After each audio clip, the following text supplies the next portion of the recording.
Mas o Flamengo tem um grande treinador. E se eu, em algum momento, já critiquei o Felipe Luiz, pouquíssimas vezes, porque ele costuma errar pouco, ainda bem, ontem ele foi muito certeiro. Naquele jogo de prancheta que você gosta de mencionar, ele foi extremamente inteligente. Eu entendo a polêmica, mas apesar da polêmica, os dois times fizeram jogos interessantes. E apesar da polêmica, o Flamengo mereceu vencer essa partida, até porque se o Palmeiras tivesse feito o pênalti, tivesse convertido o pênalti, a história poderia ter sido diferente. É porque o Palmeiras não E o Palmeiras teve um pênalti marcado pra ele. Fala pessoal, sejam muito bem-vindos ao Flamengo Informa. E agora vamos ver como a imprensa carioca analisou essa vitória do Mengão pra cima do Palmeiras. Muita zoeira, muita tiração de sarro ali.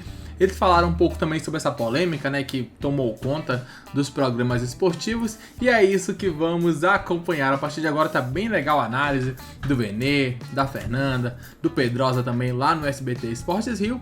E é isso que vamos acompanhar no vídeo de hoje. Deixa o like, inscreva-se no canal, assim vocês não perderão nenhuma novidade. Então sem mais enrolação, vamos direto pro vídeo.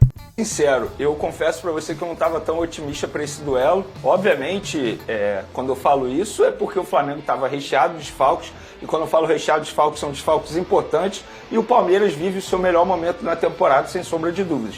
Mas estamos falando de um clássico do futebol brasileiro. E como o Felipe Luiz disse, atualmente são os dois melhores elencos, então tudo pode acontecer. E aconteceu aquilo que poucos rubro-negros imaginavam que fosse acontecer. O Flamengo sendo melhor na partida e vencendo por 2-0, mesmo com muitos desfalques, e algo que precisa ser dito. Desfalques, e o Flamengo ainda perde o Gerson aos 11 minutos do segundo tempo, ou seja, jogou sem o Gerson por cerca de 35 minutos. Mas o Flamengo tem um grande treinador. E se eu, em algum momento, já critiquei o Felipe Luiz, pouquíssimas vezes, porque ele costuma errar pouco, ainda bem, ontem ele foi muito certeiro. Naquele jogo de prancheta que você gosta de mencionar, ele foi extremamente inteligente. Ele mudou o estilo de jogo do Flamengo, algo que a gente pouco viu desde a chegada dele, porque o Flamengo, qual é a característica com o Felipe Luiz? Marca a sua pressão o tempo todo, intensidade extremamente alta. Quanto o Palmeiras não, ele mudou a estratégia e de maneira inteligente, pelo visto ele estudou muito a equipe do Palmeiras. O que ele fez? Ele diminuiu um pouco isso, não marcou tanto sob pressão, deu mais a bola até ao adversário, no caso o Palmeiras, e mudou o seu estilo de jogo. E no primeiro tempo fez aquilo que ele queria fazer. Não saiu de campo, digamos, derrotado. Pelo contrário, fez um jogo... O Palmeiras e o Flamengo não fizeram um grande jogo. Eu esperava, tecnicamente, um jogo melhor. Mas fizeram o jogo... O Flamengo fez um jogo extremamente inteligente. Conseguiu segurar o Palmeiras no primeiro tempo. No segundo tempo, o Felipe Luiz fez muita diferença. As mudanças.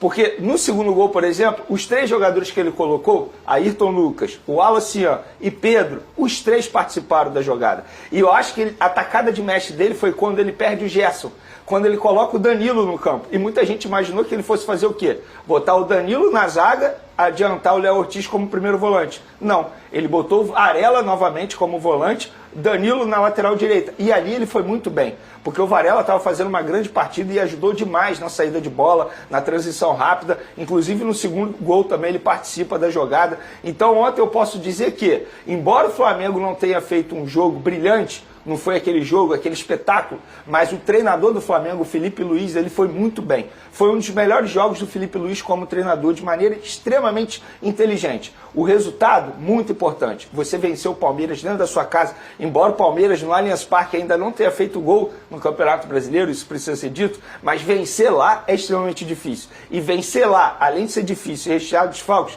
é algo que poucos clubes conseguem fazer. E o Flamengo mostrou que pode não ser campeão, mas vai brigar pelo título até o fim. E para finalizar minha análise, eu não posso deixar de dizer sobre o setor defensivo do Flamengo ontem. O que o setor defensivo do Flamengo jogou ontem foi absurdo. Rossi foi extremamente inteligente, e se eu tivesse que votar no melhor em campo, mesmo o Alexandre jogando muita bola, mesmo o Varela jogando muita bola, o Rossi para mim seria eleito o melhor em campo. Porque ele faz a defesa de um pênalti, esse pênalti poderia ter mudado a história do jogo, porque se o Palmeiras faz esse gol, a história poderia ter sido diferente. Ele faz uma grande defesa no rebote, e também no finalzinho do jogo ele conclui a boa partida dele fazendo uma outra defesa. Léo Ortiz e Léo Pereira fizeram uma grande partida também. Alexandre, repito, como joga futebol. O Felipe Luiz ontem falou sobre isso. Que jogador, que espetáculo. Inclusive, eu acho até que ele vai estar na lista do Ancelotti daqui a pouco. E o Varela só não foi uma partida perfeita, porque no lance do pênalti ali, pro Palmeiras, eu acho que ele deu mole. Embora eu não acho que tenha sido pênalti.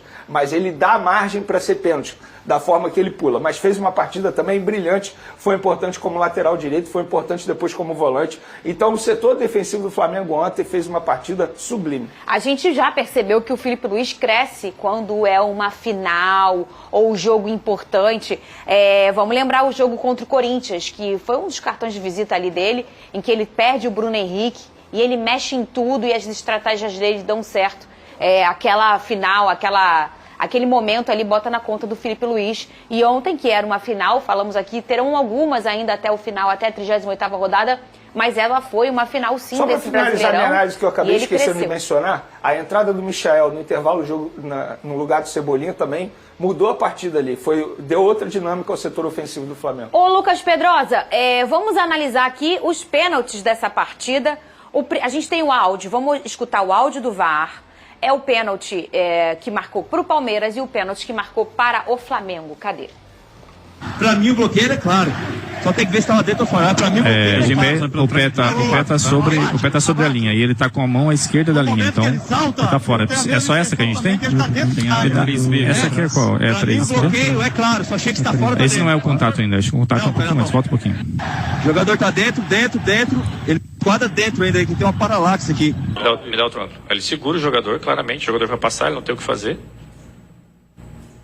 O jogador vai passar e ele segura o jogador. Pessoal, ele segura, ó. Ele pede o jogador ele não é o fato só de segurar, ele impede o jogador de prosseguir. Esse é o impacto da sim. Tem o impacto do jogador, ele impede o jogador de prosseguir e vai pro dentro. Muito bem, o primeiro, que foi o pênalti pro Palmeiras, ele foi muito difícil, na minha opinião, assim, porque a gente olha, Pedrosa, uma câmera eu achei que ele estava fora da grande área e numa câmera eu achei que ele estava dentro da grande área. O golpe com a mão, todo mundo entendeu que ele botou a mão na bola. Vocês concordam comigo? Sim. Tanto é que eu falei agora. Você acha, Pedrosa, que isso foi pênalti ou não foi pênalti? Eu acho que o grande problema do futebol brasileiro hoje é que quem está apitando o jogo é o VAR. O VAR é que está apitando o jogo. O árbitro não está apitando o jogo. Vou dar um exemplo. Nesse lance aí, eu acho que não tem câmera conclusiva que consiga cravar que a bola está dentro ou que a bola está fora. O que tem que valer, então, nesse caso? A decisão do campo. A decisão do árbitro. E ele marcou o pênalti no campo. Perfeito. Então, pra mim, é isso que tem que valer. A mesma coisa do lance do Arrascaeta.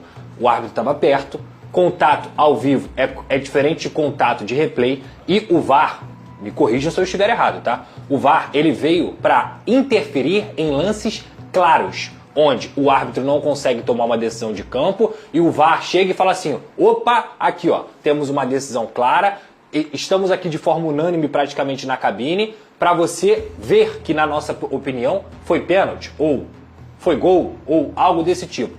O lance do Arrascaeta não é um lance claro. Ele estava no campo, ele estava perto, pertíssimo. Estava perto. Pertíssimo. A gente está falando ali de 7 metros, vamos dizer assim, no máximo.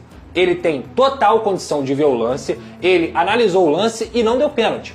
O VAR chama em um lance interpretativo e aí faz o Ramon Abate-Abel trocar de decisão. Porque assim, se foi pênalti no Arrascaeta, lembra que a gente falou sobre os lances do Ares aqui? Todos os lances do Ares seriam pênalti. Esse que é o fato. O lance do Grêmio contra o Bahia também é um absurdo. É um completo absurdo. No meu entendimento de futebol, o que mais tem me incomodado é que quem está apitando as partidas do futebol brasileiro é o VAR, não é o árbitro. O árbitro virou um mero coadjuvante. O árbitro virou apenas um figurante dentro de campo em que ele toma decisões e essas decisões, mesmo que interpretativas, são toda hora revistas e o árbitro está perdendo pro replay. O replay está ganhando do árbitro. Então assim, eu acho que foi pênalti. Eu jamais daria esse pênalti no Arrascaeta, assim como eu não daria na maioria dos pênaltis do Ares. Só teve um pênalti do Ares que eu acho que foi pênalti, foi contra o Vitória, que o Lucas Halter puxa ele, eu acho que ali foi pênalti. Mas esse aí, isso é lance de jogo, gente. Ainda mais com o árbitro a decisão de ao vivo, no ao vivo lá, ele sabe exatamente a intensidade. Se a gente fica vendo aqui a câmera no replay, a gente vai achar que foi pênalti. É óbvio. Ainda mais no devagar, né? Então assim, o VAR está interferindo diretamente, não é só porque é o Flamengo, que é o Palmeiras, que é fulano, que é ciclano, o VAR está apitando os jogos do futebol brasileiro e isso é terrível pro nosso futebol. E esse mesmo árbitro, o Ramon Abate-Abel, Abel, ele é o árbitro do jogo entre Botafogo e Palmeiras desse ano já, né? Na primeira rodada do Brasileirão. O Igor Jesus sofre um pênalti até, eu acho, até com mais truculência que essa, e ele escolhe, como ele escolheu aqui, não marcar o pênalti. Exato. Ou seja, o critério dele era não marcar. Só que na ocasião o VAR não pediu revisão. No primeiro tempo, e passou batido. O Vitor Roque tem um empurrão. Quem empurra o Vitor Roque? Foi Alexandre. Alexandre. Eu acho que aquilo não é pênalti, tá? Aquilo ali é jogada de jogo. Mas se o árbitro acha que isso aí, se o VAR acha que isso aí é pênalti e chama o Ramon, ele deveria ter chamado o Ramon também pra ver o do Vitor Roque. Só que ele não tem que interferir. Eu também acho. Eu acho que tem um lance que não foi pênalti, foi uma falta que eu acho que é mais escandaloso ainda. O lance do segundo cartão amarelo do Gustavo Gomes em cima do Luiz Araújo. Não faz o menor sentido ele não dar o cartão amarelo pro Gustavo Gomes. Porque a entrada do Gustavo Gomes foi praticamente na canela do Luiz Araújo. Era pra cartão amarelo, consequentemente, a expulsão, porque ele já tinha amarelo. Então, Fernandinho, onde eu quero chegar? Eu entendo a polêmica, inclusive já esperava a polêmica. Sim. Quando saiu a escala da arbitragem, eu mesmo botei lá no meu Twitter. Será que teremos polêmica? Era óbvio que a gente ia ter polêmica, porque esse árbitro é muito fraco. E ele, obviamente, eu concordo com o Pedrosa. Ele vai através do VAR, ele não vai através das decisões. E ele apita os maiores jogos, né? Exatamente. Inclusive, se eu não me engano, ele vai estar no Mundial da FIFA de Clubes, representando a arbitragem brasileira. Pra gente ver o nível da arbitragem brasileira. Mas eu acho que dizer que o Flamengo ganhou por causa de arbitragem, eu ia chegar lá. totalmente errado. Não é. Porque assim, eu entendo a polêmica, mas apesar da polêmica, os dois times fizeram jogos interessantes. E apesar da polêmica, o Flamengo mereceu vencer essa partida, até porque se o Palmeiras tivesse feito o pênalti, tivesse convertido o pênalti, a história poderia ter sido diferente. É porque o Palmeiras não E o Palmeiras teve um pênalti marcado pra ele. Eu quero deixar claro, porque eu não falei do jogo, só falei de arbitragem. Não, a gente vai falar agora do jogo. Fiquem calmos, vamos voltar pra campo e bola. A gente só precisa entender que na TV a gente tem uma estratégia chamada de estratégia de audiência, tá? O povo adora ver replay, o VAR, e falou, e não sei o quê, e papapá.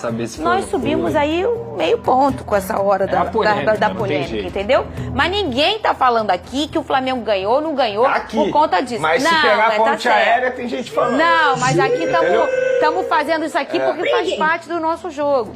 Mas voltando para o campo e bola... Fala. Inclusive, a gente não pode deixar de mencionar isso. O tom preconceituoso do auxiliar do Abel Ferreira, quando ele fala que os pênaltis foi jeitinho brasileiro. Porque o dele também? O do Vitor Roque contra o São Paulo, ele não falou a mesma coisa. Não, o Abel falou que tem que reclamar com o árbitro. Exatamente. Não, mas pra mim, ele é o mais impressionante. Eu adoro o Abel. Eu acho ele...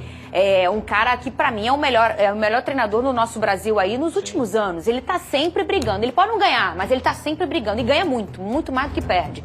Mas ele tem essa mania de quando não é a favor dele, ele reclama. E quando ele não fala nada. Por isso que ele não tava na beira do campo. E de uns 2 anos pra cá, vocês podem perceber, ele bota o auxiliar dele pra brigar, pra falar. Nesse caso, ele não tava no beira do campo ontem, sabe por quê? O Abel tem mais de 70 cartões na carreira dele no Brasil. Eu acho que reclamar é do jogo. Assim, quem não chora não mama aqui no futebol brasileiro. O Grêmio chorou. O que aconteceu nessa rodada? Foi claramente beneficiado. O problema é quando você usa tom preconceituoso.